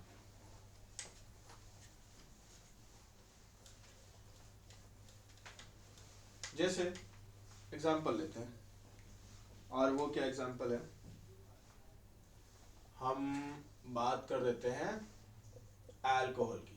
किसकी बात करते हैं, अल्कोहल की। मान लो एग्जांपल ले लिया थोड़ी देर के लिए, ठीक है। पानी में डाला इसको, वैसे ये पानी में तो जानते हो क्या होने वाला है इसके साथ, तो इसको नहीं डालते यार, कुछ दूसरा ले लो। क्या लेने वाले हो तुम, दूसरा क्या ले लोगे, जैसे हमने ले लिया सॉल्वेंट, जैसे तुम्हें पढ़ा रखा है छोटी सी कहानी को, और हम ले लेते हैं एग्जांपल के तौर पे फिनॉल, ठीक है। हम ले लेते हैं फिनॉल। फिनॉल को क्या करते हैं, वाटर में डालो, क्या बनाओगे, बता रखा है फिनॉल क्या है, वाटर से ज्यादा एसिडिक है, ठीक है ना, फिनॉक्साइड और साथ में हाइड्रोनियम आयन, ठीक है। पानी में है सब चीजें, तो ये एक्वस, ये भी एक्वस। एक्वस का मतलब भी समझा चुका हूं, ठीक है। आया, जरा समझो बात को।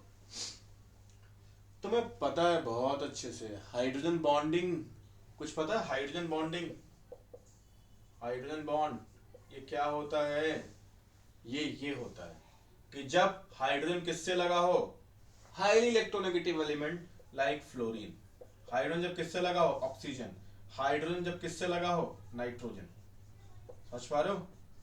तो जब इनसे हाइड्रोजन लगा होता है, तो जब इसको दूसरे भी highly electronegative element like F, like O, like N मिल जाते हैं, तब जो बॉन्ड बनता है ना उसको बोलते हैं हाइड्रोजन बॉन्ड। एक मैं एग्जांपल देता हूं, जरा समझना।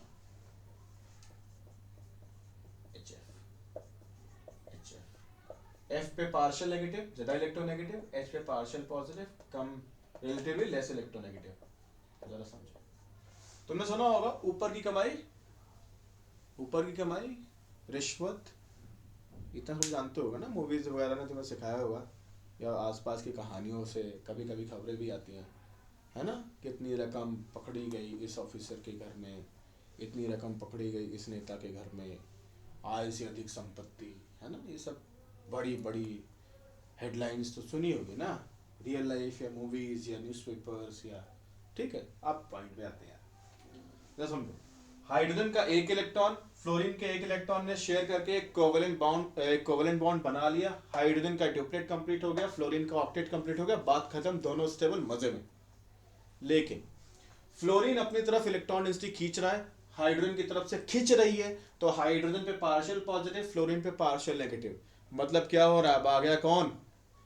आ गए कैपिटलिस्ट लोग, जो तुम्हें एहसास दिला रहे हैं कि तुम्हारे पास गिवन कार नहीं है, कोई भी रैंडम कार मान लो जो तुम्हारी औकात से हल्की सी बाहर हो, हल्की सी ही बस, वो कार तुम्हारे पास नहीं है, तुम्हारा स्टैंडर्ड लोगों से हायर नहीं है, जो तुम्हारी औकात वाले हैं ना उनसे तुम्हारा स्टैंडर्ड हायर नहीं है, तुम फिर क्या करोगे? दिन रात अब तुम पोलराइज्ड हो गए। क्या हो गए तुम? पोलराइज्ड।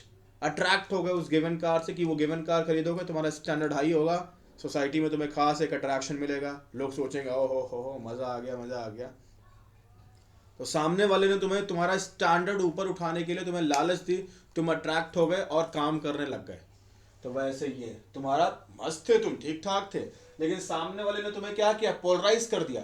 इसकी वजह से तुम क्या हो गए? तंग हो गए, और तंग होने की वजह से अब तुम वो चीज को अट्रैक्ट करोगे जो तुम्हें शांति दे। तुम्हें क्या लगेगा कि वो गिवन कार अगर तुम खरीद लो ना तो मजे में आओगे, तब जिंदगी जन्नत होगी। फिर उसके बाद किसी खास जगह पे घर, फिर कुछ और, फिर कुछ और, फिर कुछ और इसी में तुम क्या हो जाओगे? एंट्रैप्ड। बात भी सोचना भी नहीं। अभी जरा ध्यान से देखो। तो वैसे यहाँ पे फ्लोरीन पे पार्शियल नेगेटिव था, थोड़ा इसके पास इलेक्ट्रॉन डेंसिटी ज्यादा हुई, इसके पास इलेक्ट्रॉन डेंसिटी कम थी, तो अब ये दोनों आपस में क्या लगाएंगे? एक bond, partial positive partial negative. इस बॉन्ड को बोलेंगे हाइड्रोजन बॉन्ड। क्या बोलेंगे इसको? Hydrogen bond. समझ पाए? एक प्रॉपर बॉन्ड का बना तो था, लेकिन अब इनको थोड़ी ऊपर की कमाई भी चाहिए, थोड़ा और इंटरेक्शन चाहिए, थोड़ा और अट्रैक्शन चाहिए, तो इसलिए अब इन्होंने क्या किया? इसके साथ इंटरेक्शन कर लिया, जो पार्शियल थे उनको भी स्टेबलाइज करने की कोशिश कर रहे हैं। समझ पा रहे हो? तो ये आपका हो गया हाइड्रोजन बॉन्ड। ठीक है ना? समझ आ गया होगा? चलो बढ़िया। बाकी और भी बातें इनके बारे में की जा सकती है, लोन पेयर्स और तमाम चीज़ें, लेकिन अभी बस इतना ही ठीक है। समझ आ गया होगा? बढ़िया, आगे चलते इसको बना लो, इसको बनाना। ठीक,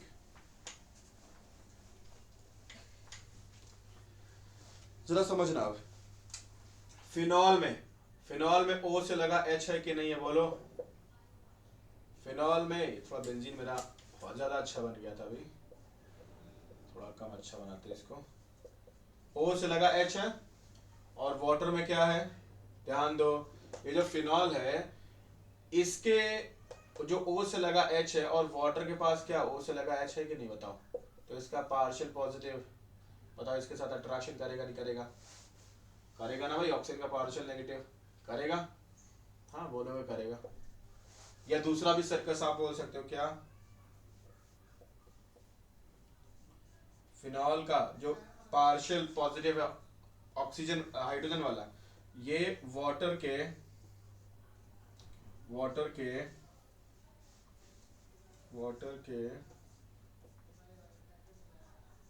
ये पार्शियल नेगेटिव। बताओ ये अट्रैक्शन होगा कि नहीं होगा? ये अट्रैक्शन होगा कि नहीं होगा? ध्यान दो, यहाँ पे इसका मैं नीचे ले देता हूँ, ये H पे पार्शियल पॉजिटिव। ये बताओ ये अट्रैक्शन इसके बीच में होगा कि नहीं होगा? अरे इसके बीच में होगा कि नहीं होगा? बोलो बोलो बोलो। इसको क्या बोलोगे? H bond. तुम बोलोगे हाँ भाई, हाँ भाई होगा। तो वाटर वाटर क्या कर रहा है? अपने O का यूज करके फिनॉल के H के साथ, और अपने H का यूज करके फिनॉल के O के साथ एक इंटरैक्शन, एक सेटअप बना सकता है, जिसको हम क्या बोलेंगे? H बॉन्ड या हाइड्रोजन बॉन्ड। अभी समझा दिया। हाँ हो गया, कोई दिक्कत नहीं है। फिर आगे क्या? आगे ये, और ये भी तो कर सकता है कि जो फिनॉक्साइड का नेगेटिव है, फिनॉक्साइड का नेगेटिव है, वो वाटर अपने H का यूज करते हुए, H के पास पार्शियल पॉजिटिव होकर, तो बताओ ये समझ पा रहे हो? ये भी तो एक बॉन्ड बन जाएगा, ये भी तो एक इंटरैक्शन हो रहा है। ये आयन और ये डाइपोल, आया कुछ या नहीं आया? ऐसे एक ही तरफ से नहीं, और भी तरफ से तो घेर लेंगे, पार्शियल पॉजिटिव पार्शियल नेगेटिव, ये ऐसे हर तरफ से। बताओ इस नेगेटिव को, ध्यान दो, इस नेगेटिव को फिनॉक्साइड का, जो फिनॉक्साइड का नेगेटिव, उसे गिरने की कोशिश की जाएगी, नहीं की जाएगी? अब बताओ ज्यादा स्ट्रॉन्गर कौन सा होगा, वाटर का इंटरेक्शन विद फिनॉक्साइड या वाटर का इंटरेक्शन विद फिनॉल? अरे बोलो, ज्यादा डर तुम्हें किससे लगता है? एक बहुत पावरफुल इंसान हो लेकिन उसके हाथ में गन ना हो, और दूसरा कम ही पावरफुल इंसान हो लेकिन उसके हाथ में सीधा ऐसे गन लिए हो। समझ पा रहे हो? तो रिलेटिवली अगर कभी तुम्हें गुस्सा आता भी है तो किसके सामने गुस्सा ज़्यादा आने के चांसेस हैं?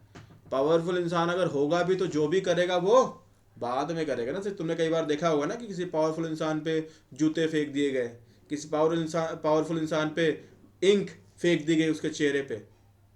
तो जिसने भी फेंकी उसको क्या पता था कि जो भी होगा, गलत किया उसने या सही किया अलग बात है, उसको कैसा लग रहा है ये अलग बात है, लेकिन पॉइंट ये जो भी होगा वो लॉ के अकॉर्डिंग होगा, तुरंत उसे कोई गोली नहीं मार देगा। लेकिन उससे उसी इंसान से कह दो जाके ये सामने जो इंसान एकदम लोडेड गन लिए खड़ा है एकदम से पॉइंट किए हुए, इसके ऊपर जाके जूता फेंक दो। अब जरा बताओ, कम पावरफुल इंसान है, या जस्ट एक सिक्योरिटी गार्ड ले लो, या जस्ट एक किसी फोर्स में ले लो, या जस्ट एक ऑर्डिनरी इंसान ले लो, उसके पास एक गन, बस लोडेड गन है पॉइंट किए हुए, और तुमसे कहा गया है जाओ भाई इसके ऊपर जूता फेंक दो। बोलो, फेंकोगे तुम? क्या लगता है फेंकोगे तुम? नहीं, बिल्कुल नहीं फेंकोगे, तुरंत गोली मार देगा वो। तो उसकी गन तुम्हें साफ साफ दिखाई पड़ रही है इसलिए उसके ऊपर नहीं फेंकोगे। जो दूसरा पावरफुल इंसान है जिसके पास बहुत सारी गन्स है, बहुत सारे लोग, बहुत सारे रिसोर्सेज, लेकिन उसका तुरंत वो तुम्हें नहीं लगेगी, इसलिए तुम उसके ऊपर फेंकने की हिम्मत एक बारी कर सकते हो। कुछ आ रहा है समझ में? तो वैसे ये है इसका नेगेटिव, इसकी गन सामने है तो इससे अट्रैक्शन, इसका इम्पैक्ट, इसका असर क्या होगा? ज्यादा होगा। ध्यान दो, उस नेगेटिव वाले ने तुम्हें ज्यादा अच्छे से पकड़ लिया, ज्यादा अच्छे से बांध लेगा। समझ पा रहे हो? तुरंत तुम्हें वही होल्ड कर लेगा, उड़ने नहीं देगा तुम्हें वो। एकदम कुछ भी करोगे उसके आसपास फटके अगर गलती की तुम्हें तुरंत अट्रैक्ट कर लेगा वही। लेकिन यहां तुम्हें डर, यहां इसका इम्पैक्ट रिलेटिवली तुम्हारे लिए क्या होगा? कम। समझ पा रहे हो? तो एक बात बताओ, ये लोडेड गन वाला तुमसे कोई बात, कोई काम करने को बोले तो इसके कहना ज्यादा मानोगे, इससे अट्रैक्टेड ज्यादा फील करोगे, इसका फोर्स तुम पे ज्यादा होगा, या इसके वाले का? किसके वाले का होगा? तो तुम साफ साफ बोल दो कि लोडेड गन है, पहले मार देगा, बाद में पूछेगा कुछ भी, बाद में सोचेगा कुछ भी। ये हो सकता है थोड़ा दिमाग लगाए, इसलिए इसका फोर्स, इसका इम्पैक्ट एक बार तुम इग्नोर कर सकते हो, लेकिन इसका इम्पैक्ट तुम इग्नोर नहीं करोगे, रिस्क नहीं लोगे, इसलिए इसका कहना ज्यादा मानोगे, इससे अट्रैक्टेड ज्यादा रहोगे, इसकी ओर ज्यादा टिल्टेड रहोगे। तो इसीलिए वाटर ज्यादा इंटरेक्शन किससे करेगा? फिनॉक्साइड से। ज्यादा इंटरेक्शन किससे करेगा? एनायन से। समझ पा रहे हो? कम इंटरेक्शन किससे रखेगा? फिनॉल से। मतलब कुछ समझ आया? अब मैं समराइज कर रहा हूं। जो प्रोटिक सॉल्वेंट है वो एसिड और उसके एनायन दोनों के साथ इंटरेक्शन करेगा, दोनों को इंगेज करेगा, लेकिन ज्यादा इंगेज किसे करेगा? फिनॉक्साइड को। ज्यादा अच्छा अट्रैक्शन किसके साथ होगा? फिनॉक्साइड का। ज्यादा इंपैक्ट कौन डालेगा वाटर पे? तो फिनॉक्साइड। ज्यादा कौन डराएगा वाटर को? तो फिनॉक्साइड। ज्यादा कौन करीब लेके आएगा वाटर को? तो फिनॉक्साइड। ज्यादा कौन अपना कहना मनवा सकता है वाटर से? तो वो है फिनॉक्साइड। कुछ आया समझ में? मतलब वाटर इंटरेक्शन तो दोनों के साथ करेगा, लेकिन ज्यादा किसके साथ रखेगा? तो वो है एनायन, वो है एनायन। कुछ आया समझ में? अब जरा लिख लो, वो क्या है? Protic solvent. प्रोटिक। अच्छा एक बात जरा बताओ मुझे ध्यान से, अगर ये पार्शियल पॉजिटिव वाला एंड नहीं होता ना तो क्या फिनॉक्साइड को ये इंटरेक्ट कर पाता? नहीं कर पाता। इसलिए ये चीजें क्या हो जाती हैं, बहुत ज्यादा इंपॉर्टेंट, खास तौर पे अगर वो हाइड्रोजन हो तो डिफरेंसेस और बहुत सारी चीजें, ठीक है ना? तो प्रोटिक सॉल्वेंट ब्रैकेट में यहाँ पे क्या ले लिया हमने? वाटर मेक्स engagement with या सीधा लिखो ना, engaged with, engaged, engaged लिखो या bonded with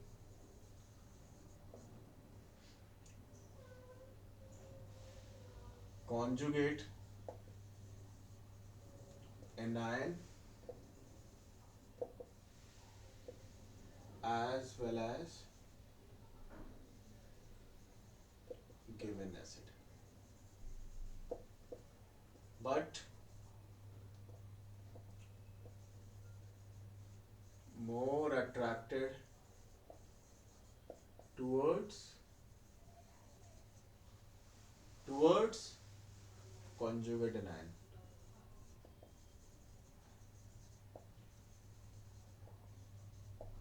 conjugate anion, समझ पा रहे हो? बाकी ये तो कहानी वाली बात बता दी, और इसका कॉन्सेप्ट भी पहले बताया जा चुका कि O माइनस का साइज O से क्या होगा, बड़ा होगा, तो ऐसे में इसका पोलराइजेशन क्या हो जाएगा, आसान हो जाएगा, चार्ज अपनी तरफ लाना क्या हो जाएगा, आसान हो जाएगा, तो अट्रैक्शन क्या हो जाएगा, अट्रैक्शन क्या हो जाएगा, यहाँ पे स्ट्रांगर होगा। ये सब बातें बेसिक कॉन्सेप्ट में समझा चुका हूँ, ठीक है ना। तो जब भी कोई दिक्कत आए, तो जो भी आज दिक्कत आ रही वो सब बहुत सीरियल से बेसिक ऑर्गेनिक के बेसिक्स को समझाने के लिए 3 लेक्चर लिए, बाकी उसके बाद फिर टॉपिक स्टार्ट किए, रेजोनेंस, इंडक्टिव और हाइपर कन्जुगेशन, ठीक है ना। तो अच्छे से समझ आया, बहुत बढ़िया। अब जरा यहाँ पे एक बात बताओ मुझे, जब वाटर मोर एंड मोर यहाँ पे सॉल्वेंट की तरफ फोकस्ड होगा ना, मेरा मतलब है एनायन की तरफ फोकस्ड होगा, तो एक बात मुझे बताओ, वाटर को यहाँ पे तुम्हें नहीं लगता है कि बहुत ज़्यादा एक टारगेट मिल गया है, एक सिस्टम मिल गया है, एसिड से ज़्यादा वो फिनॉक्साइड की तरफ अट्रैक्टेड है? तो क्या लगता है, वाटर जो भी फ्रीली घूम रहा था ज़बरदस्त तरीके से, जितना भी घूम पा रहा था एकदम से घूम रहा था, अब उसको तुमने क्या दे दिया, एक टारगेट दे दिया कि भाई जाओ फिनॉक्साइड को अट्रैक्ट करो, और एसिड से भी ज़्यादा वो अट्रैक्ट किससे कर रहा है, आयन को अट्रैक्ट कर रहा है। तो अब ज़रा यहाँ पे ध्यान से समझना एक छोटी सी बात को, कि सामने वाला जो वाटर जो सॉल्वेंट था, जो कि पूरे सिस्टम की, पूरे सॉल्यूशन की एंट्रोपी में कंट्रीब्यूट कर रहा था कि नहीं कर रहा था, एंट्रोपी डिग्री ऑफ रैंडमनेस, जो सॉल्वेंट पहले कितना भी इंटरैक्टेड था एसिड के साथ, लेकिन अब एनायन के साथ पहले से ज्यादा इंटरैक्टेड है, तो रिलेटिवली सारी बात रिलेटिव वे में चल रही है, तो सॉल्वेंट जितना पहले फ्री था उससे तो अब कम ही फ्री है, पहले जितना वो रैंडम हुआ करता था अब उससे ज्यादा रैंडम है, उससे कम। तो आप बोलोगे उससे कम रैंडम है फिनॉक्साइड में, वजह क्या है, क्योंकि उससे फिनॉक्साइड से अब वाटर ज्यादा अट्रैक्टेड है, फिनॉक्साइड से अब ज्यादा स्ट्रॉन्गर बॉन्ड बनाए हुए। एग्जाम टाइम में तुम अपनी पढ़ाई से ज्यादा अट्रैक्टेड हो जाते हो, तो खेलने कूदने बाहर घूमने कम जाते हो, तो जब तुम्हारा पढ़ाई के साथ बॉन्ड स्ट्रांग होता है तो तुम रैंडम कम होते हो, तुम ज्यादा सिस्टमेटिक हो जाते हो। तो ऐसे में बॉन्ड अगर स्ट्रांग होगा तो रैंडमनेस घट जाएगी, तो एंट्रोपी भी घट जाएगी, तो डेल्टा एस क्या आ जाएगा, नेगेटिव। डेल्टा एस क्या आ जाएगा, नेगेटिव। तो मैं रिपीट कर रहा हूं, यहां बॉन्ड वीकर था, यहां बॉन्ड स्ट्रॉन्गर हो गया, तो वाटर जितना रैंडम हो सकता था उससे तो अब कम ही रैंडम है। इसकी वजह से अब पूरे सिस्टम, क्योंकि पूरे सिस्टम का हिस्सा पानी भी तो है, आया समझ में, तो अब जितनी पहले सिस्टम की रैंडमनेस थी अब उससे कम है, तो डेल्टा एस क्या आ जाएगा, नेगेटिव। तो डेल्टा एस यहां का क्या हो जाएगा, डेल्टा एस क्या आ जाएगा, नेगेटिव। लिख लो क्यों डेल्टा एस नेगेटिव आया, इसको जरा रब कर देता हूँ सारी चीजें, तब समझा देता हूँ, ठीक है ना।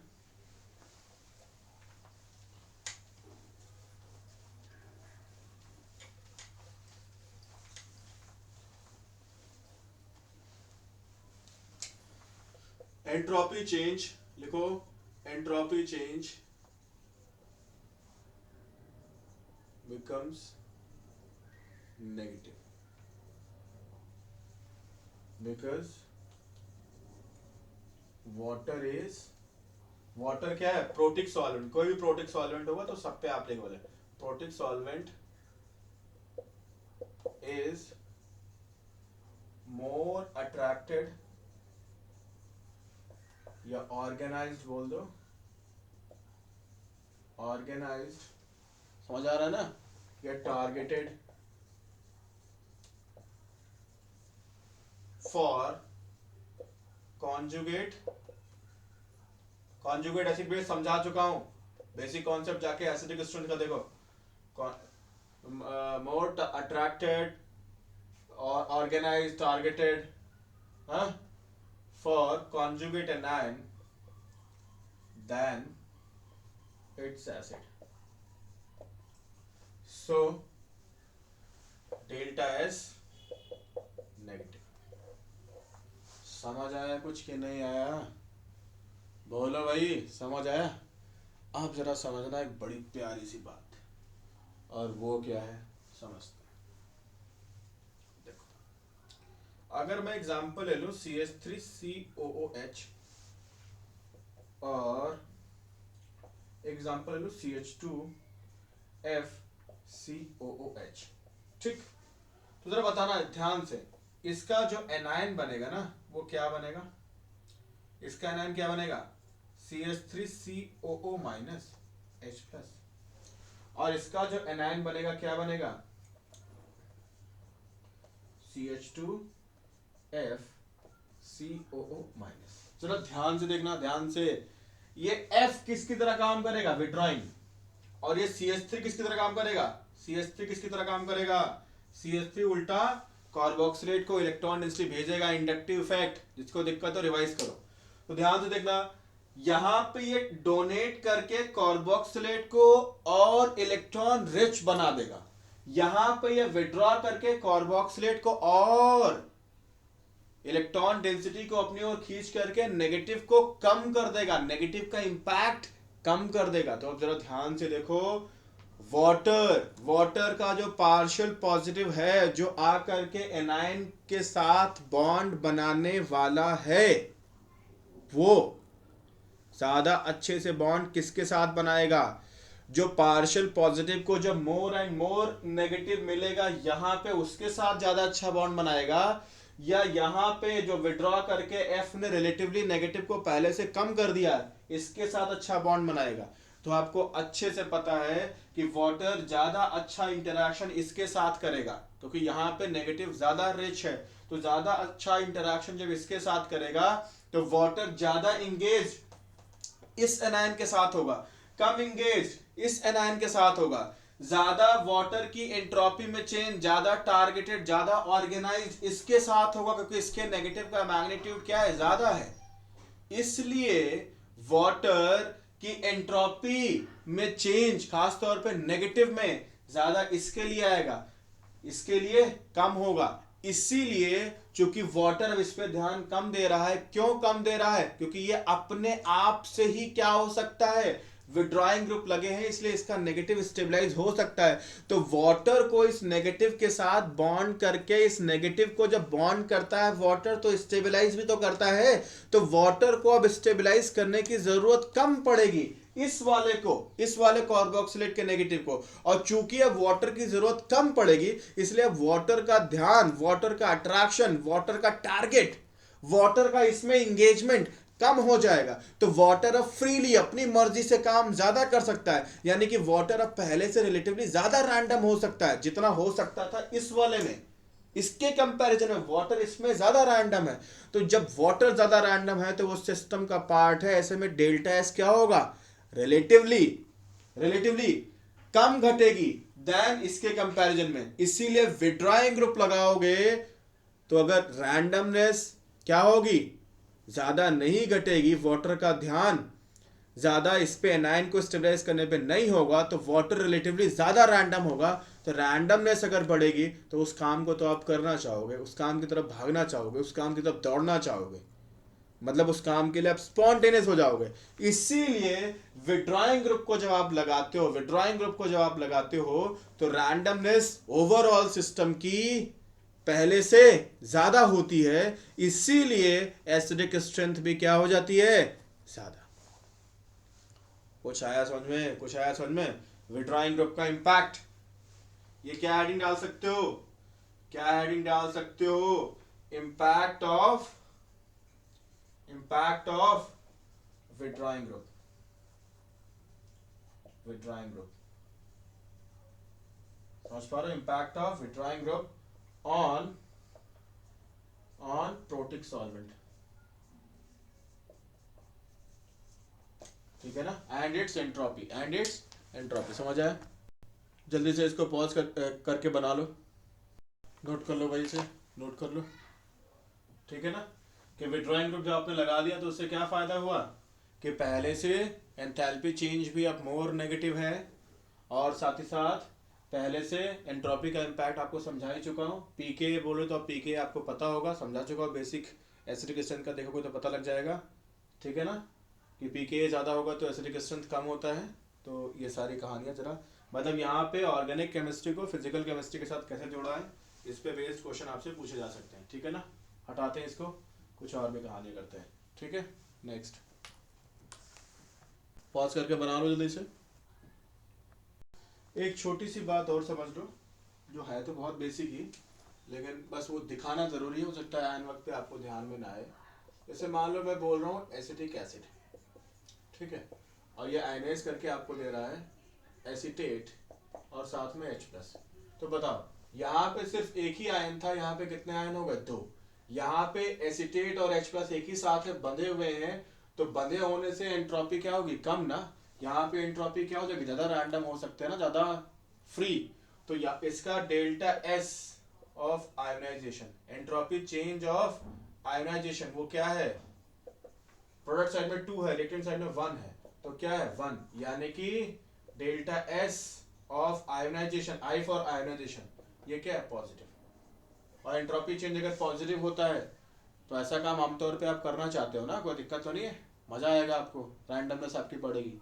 दूसरा, एक बात लिख लो, any factor Gibbs energy change अगर नेगेटिव आएगा तो क्या होगा? वो रिएक्शन स्पॉन्टेनियस होगा ना।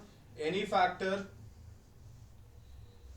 That makes delta G standard more negative or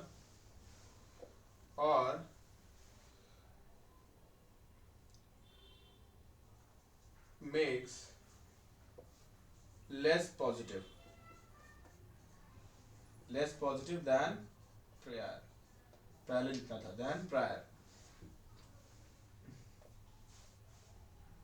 ठीक है। डेल्टा G स्टैंडर्ड क्या है? ये ऑफ आयोनाइजेशन,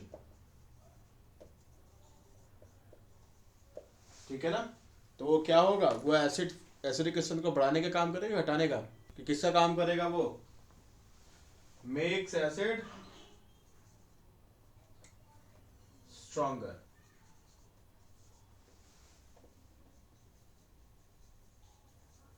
ठीक है ना, देन प्रायर, पहले जो था।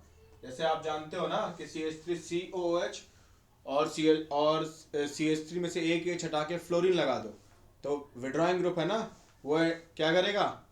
वो डेल्टा G को पहले से कम नेगेटिव कर देगा ना, समझ पा रहे हो? जैसे अगर एग्जांपल के तौर पे अगर मैं बात बोल दूं ना, क्या बात बोल दूं? CH3COOH और CH2FCOOH, ठीक है ना। चलो ऊपर लिखता हूं, इसको रब करो जरा, कंपैरिजन इसका दिखाता हूं।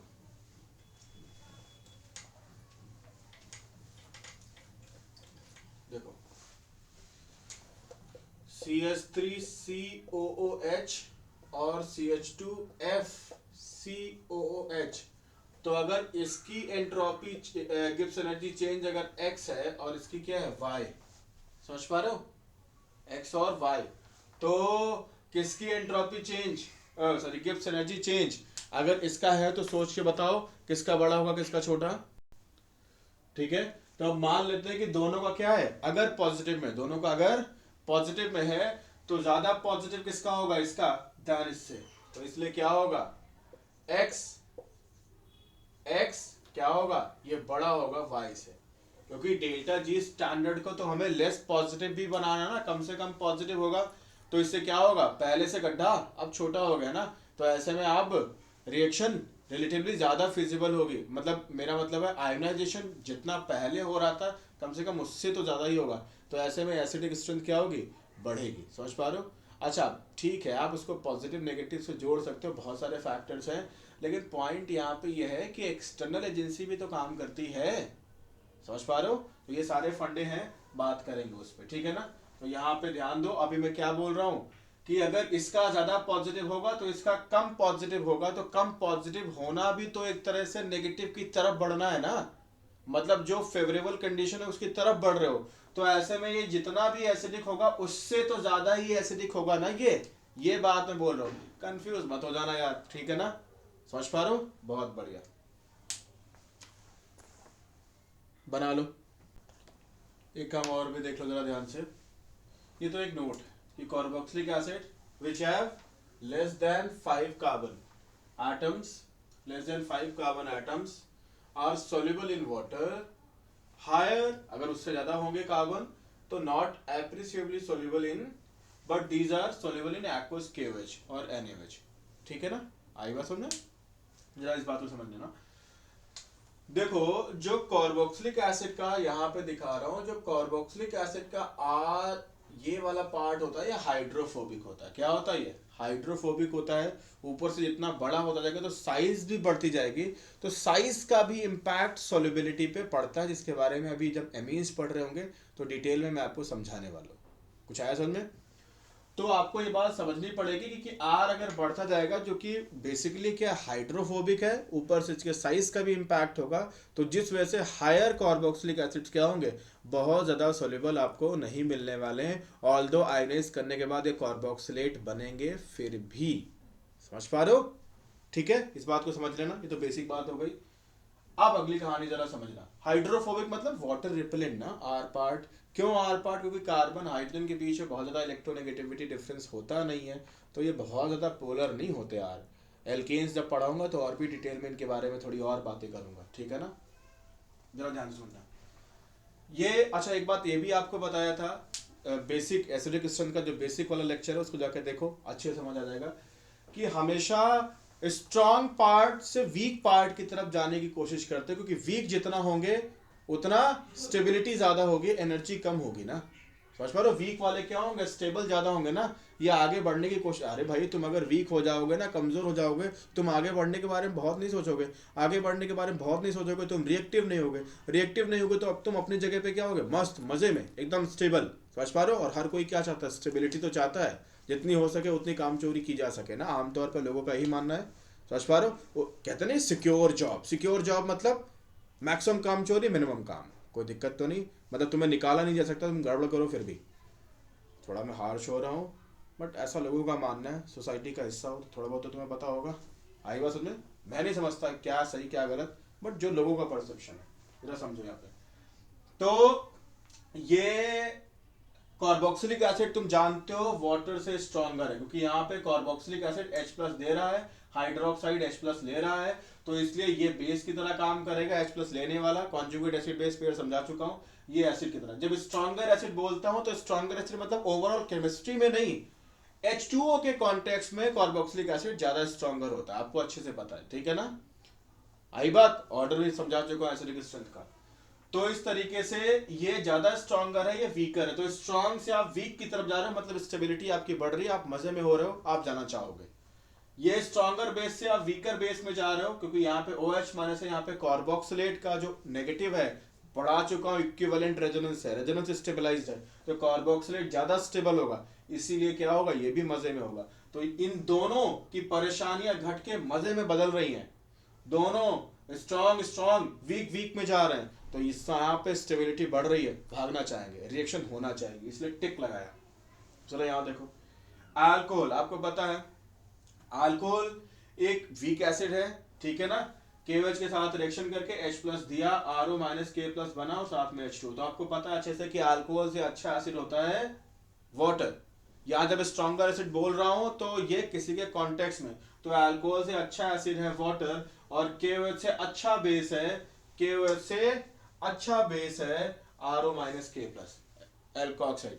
तो बताओ, आप वीक एसिड से स्ट्रॉन्ग एसिड की तरफ, वीक बेस से स्ट्रॉन्ग बेस की तरफ, मतलब हर तरीके से आप और भी पहले से ज्यादा रिएक्टिव हो रहे हैं, पहले से ज्यादा आप एफिशिएंट हो रहे हैं, आपकी एनर्जी बढ़ रही है, तो ऐसे में पहले से ज्यादा आपको काम करना पड़ेगा, रिएक्टिव होना पड़ेगा।